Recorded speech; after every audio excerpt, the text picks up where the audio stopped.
I've been able to travel the world, get into a renowned PhD program, and be the healthiest I've ever been. All because I quit all the major addictions. Let me show you how. Addictions are of many kinds. The first thing that comes to mind when hearing of addictions could be substance abuse. But there are others as well.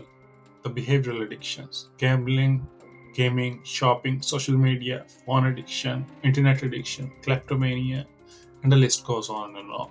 Anyways, to better understand how to quit addictions, we have to first understand how does one become an addict. Let's say there is an activity that you really enjoy. Every time you need to vent or you're too stressed, you perform it. Over time, it becomes a habit. There is a strong urge whenever you are stressed. A cue gets wired into your brain to perform an action, to get relief. So does all the activities that give you pleasure can become addictions? Not really. There is a certain reward to effort ratio required for an activity to become an addiction. If the reward is too low and the effort is very high, you will not be motivated to do it in the future. On the other hand, if the reward is high and the effort is low, it will create a positive feedback loop for you, which is the first step to forming an addiction.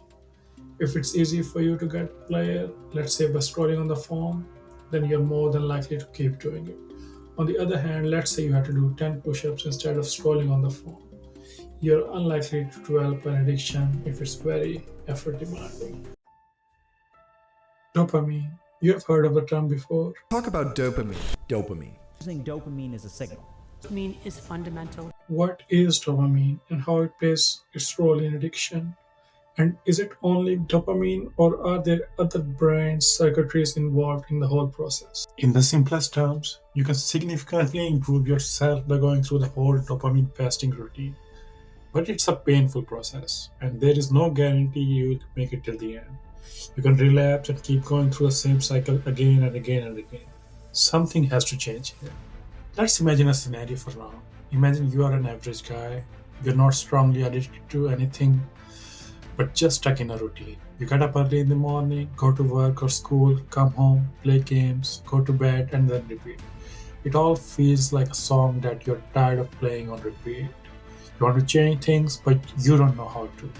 You think you lack the energy to take the right action. You have tried to do productive things. You have to try different self-improvement routines. You stick to different good habits for a while, but then the old habits come back. What's all going on here?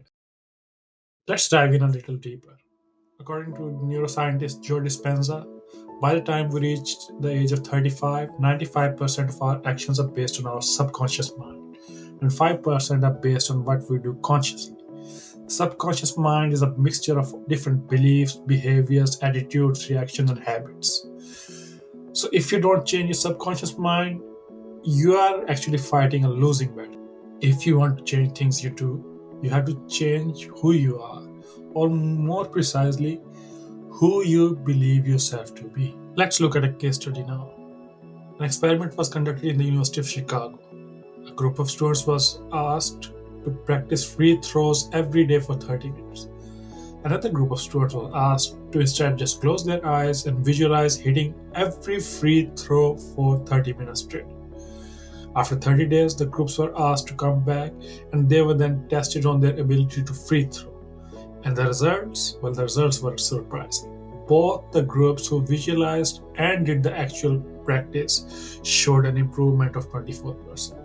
And it has been replicated in many other sports as well. That's why visualization is very important. Your body becomes what your mind believes it to be.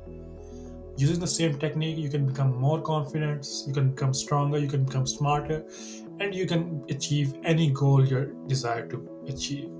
But there is one other thing that runs deeper than visualization. That is your identity, who you actually believe you are. What is your self identity? Ask yourself what you believe yourself to be. Let's say your identity is that you are an excellent student, you always get A's. If that's true, does that mean you need motivation to study hard? Or is it that the case that studying is just something that you do? It's something you enjoy, it's just who you are. That's how your identities shape your actions. If you have been telling yourself that you're not smart, you're not confident, then it will be reflected in your actions as well. It applies in other areas of life as well. It reflects in the amount of confidence you have. Let's imagine a scenario for a second. Let's say you see someone you like and you want to talk to them. You think that you're not a confident person, so you won't be able to talk to them. It's just not who you are. You don't go around start random conversations with random people. And just put yourself in the shoes of that one person, that one person that's confident and everyone likes. Would that person go and initiate a conversation in the same scenario? Of course, that's what he will do. He can talk to anyone. Why? Because he's confident. Everyone likes him. But is that really the case? Or is it all just in his head? It is the case because he thinks of himself that way. Our identity and our actions feed into each other and reinforce each other. The good thing here is that it works both ways. If you're taking the actions towards who you want your identity to be, then you can create change. You are not a good student, but you study. You study one day and the next and the next, and you keep giving yourself the proof that yes, you can be a good student. You are a hardworking student. You're smart. In fact, you can be an excellent student. You are the student who always gets good grades. You have never lifted weights before in your life, but one day you go to the gym. It's difficult at first. In fact, it's really embarrassing. But you keep going day after day. That's your new identity. You are an athlete. You don't know how to talk to anyone, but you believe yourself to be charming. You practice a bit in front of the mirror one day, and then you go out in a group, and then you talk to so many people. You're smiling and enjoying yourself the whole time. And then someone approaches you, and the night turns out to be so exciting all of a sudden. You can have multiple addictions, and there are many things that are just set in routine, and it can feel at times you are stuck in a rut.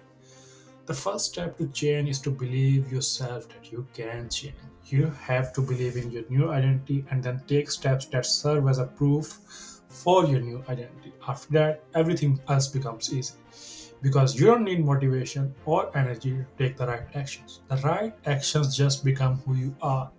It's what you have always been. It takes time, but it's so worth it. If you watched this video till the end, you're already ahead of 90% of the people and you have taken the first step in the right direction. Please leave a like and subscribe for more. I've been working on a course that can start you from negative 100 and take you to positive 100. Let me know in the comments what you would like to see in this course.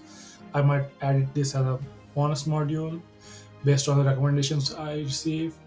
Again, thank you so much. Keep playing and keep winning. Till next time.